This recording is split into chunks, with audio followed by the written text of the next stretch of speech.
ગઈ અને હવે એમાં એક સમાજના મંદિર સ્વરૂપે સમાજવાડી બનવા જઈ રહી છે એનો આપણને ખૂબ આનંદ છે। અહીંથી હમણાં જ ભાઈ સુરેશભાઈએ વાત કરી એ રીતના અહીં તો 33 લાખના ખર્ચે સમાજવાડી મંજૂર થઈ જ સાથે સાથે લાકડિયા વિસ્તારમાં પણ કોલી સમાજના સૌ ભાઈઓની લાગણી હતી। ધારાસભ્ય શ્રી વિરેન્દ્રસિંહજીને રજૂઆત કરી અને ત્યાં પણ ₹25 લાખના ખર્ચે સમાજવાડી મંજૂર થઈ ગઈ। એવી જ રીતે સામખિયારી અખિલ કચ્છ કોલી સમાજ તાલુકા ભચાઉની જે આખા તાલુકા મધ્યની એક સમાજવાડી બનાવવાની વાત આવી ત્યારે પણ કોલી સમાજના સૌ આગેવાનો એનો એક પાયો નાખ્યો।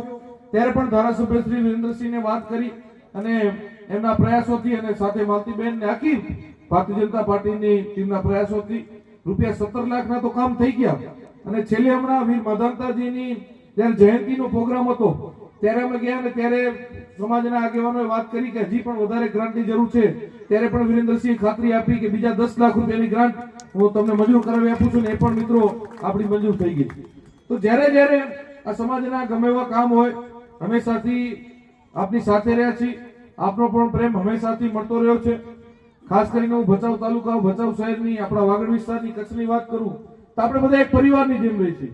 આપણા શહેરની આપણા તાલુકાની દરેક સમાજો આપણે બધા એક પરિવારની જેમ એકબીજાની સાથે ખભે ખભો મળાવી રહી છીએ। આજે જેમ અહીંથી રાધુભાઈ વાત કરી મારા દાદાના પણ પિતાજી